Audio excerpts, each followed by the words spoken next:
sont les leurs et qui notamment se soustraient à leurs obligations d'éducation à l'égard de leurs enfants. Qu'on ne laisse pas des mineurs à 1 h du matin venir jeter des cocktails Molotov sur les policiers ou sur les pompiers.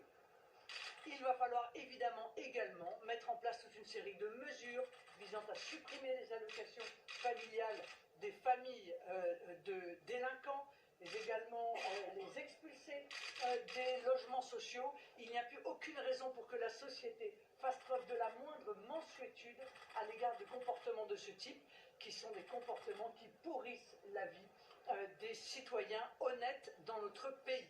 Julien, faut-il vraiment jeter l'opprobre sur les parents ou tempérer un peu le propos et dire parfois, parce qu'on le sait, parfois les parents, ils ne peuvent pas tout faire et ça leur échappe totalement, ça échappe totalement à leur contrôle. Ils n'arrivent pas à maîtriser ces enfants qui sont un peu livrés à eux-mêmes et un peu aux mains de la société ambiante.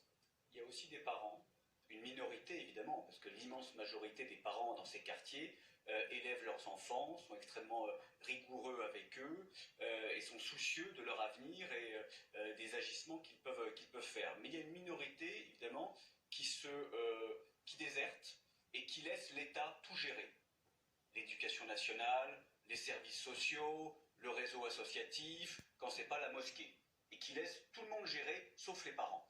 Donc clairement, il faut responsabiliser tout le monde. Il faut responsabiliser tout le monde. Et ça passe effectivement par la suspension, la suppression des allocations familiales. Ça passe aussi par l'expulsion des logements sociaux. Parce qu'il n'y a pas de raison que les Français payent 10 fois pour l'insécurité. On paye 10 fois pour la politique de la ville, j'en ai parlé, on paye pour l'éducation de ces jeunes, on paye pour les vacances qu'ils vont avoir dans certains centres, etc. On paye pour les dégradations ensuite et les réparations. La collectivité paye 10 fois. Si les parents ne sont pas en mesure d'effectuer le minimum, faire en sorte que les enfants restent chez eux le soir et se tiennent à carreau, ben oui, il faut qu'il y ait une sanction. Donc, cas par cas, mais pas systématiquement. Il faut qu'il y ait des sanctions, effectivement. La situation est tellement grave. Je pense qu'on a tout essayé depuis 30 ans, sauf la fermeté. On a essayé l'écoute, on a essayé la pédagogie, on a essayé les colloques, on a essayé les médiateurs, etc. On n'a pas essayé la fermeté. Je pense que c'est une bonne mesure. Dominique Vérien, j'aimerais qu'on parle du symbole aussi de ce déplacement, parce que Marine Le Pen, elle est sur le terrain quelques jours, on s'en souvient, après le face à la rue chez Jean-Marc Morandini d'Éric Zemmour, c'était à Drancy. Est-ce que pour vous, il y avait un peu plus de spontanéité dans l'intention? Est-ce que là, c'était un vrai face-à-face? Parce qu'on a vu aussi, non mais, est-ce qu'on avait chacun ne manquera pas de mettre en contrepoint les deux visites sur le terrain? Qu'est-ce que ça vous a inspiré? Vous y avez forcément pensé quand vous l'avez vu tout à l'heure au commissariat? Alors, je n'y ai pas pensé parce que je crois que les jeunes sont vraiment d'Alençon, alors que la dame qui était face à Zemmour n'était pas de Drancy. Et bim, donc déjà vous avez un avis sur la question. Okay. Mais encore. Mais pour autant... c'était voilà, tentant. C'était un peu facile. Mais il est vrai que...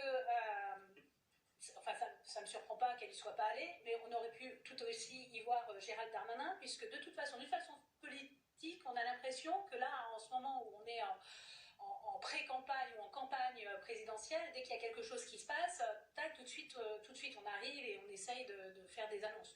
Donc le fait que Marine Le Pen soit rendue là-bas, non, ça ne m'a pas surprise. Voilà, c'est une récupération d'un fait divers qui s'est passé à Alençon, qui aurait pu se passer à Sens, à Auxerre ou à Courbevoie. Ça s'est passé à Alençon. Et la plus... Olivier d'Artigol, sur la scénographie et le choix du lieu pour l'un comme pour l'autre. Oui, mais c'est une campagne électorale. Et les travailleurs sans papier qui sont en lutte aujourd'hui, qui sont ces travailleurs, vous savez, qui ont été convoqués sur la première ligne au temps du confinement pour faire des tâches très difficiles. Le chef d'État avait dit lors d'une allocution, il faudra que la nation les crédite de leur engagement et les naturalise. Ces travailleurs sans papier, ils sont en lutte depuis une semaine. Je ne vois ni Éric Zemmour ni Marine Le Pen aller sur cette actualité-là. Bien évidemment qu'il y a dans ce déplacement... mais c'est un vrai sujet, notamment qu'il y a dans ce déplacement un déplacement à dimension politique.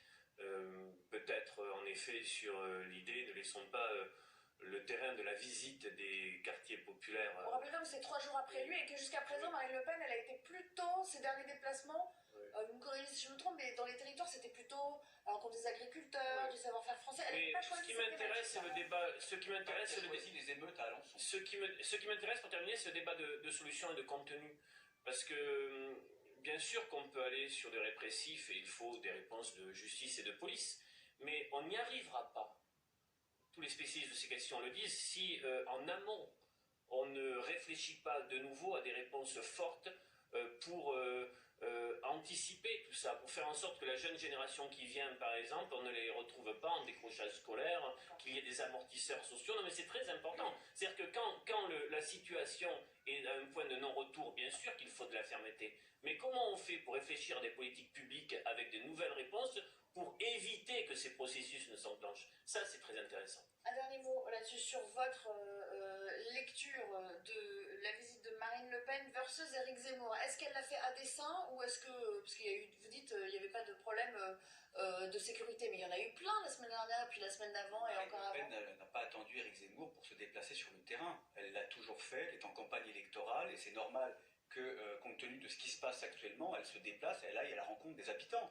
Alors, elle n'a pas besoin qu'on organise une émission. Il y a eu Bron, il y a eu plein de choses. Oui, mais elle l'a déjà fait. Elle était venue, rappelez-vous, elle était venue à Dijon quand il y avait eu des émeutes dans le quartier des Grésilles entre les Tchétchènes et les Maghrébins. Donc elle était venue à Dijon. Je veux dire, c'est le rôle d'un responsable politique d'aller sur le terrain, d'être aux prises avec les habitants, de comprendre les réalités et de proposer des solutions. Allez, on va s'interrompre.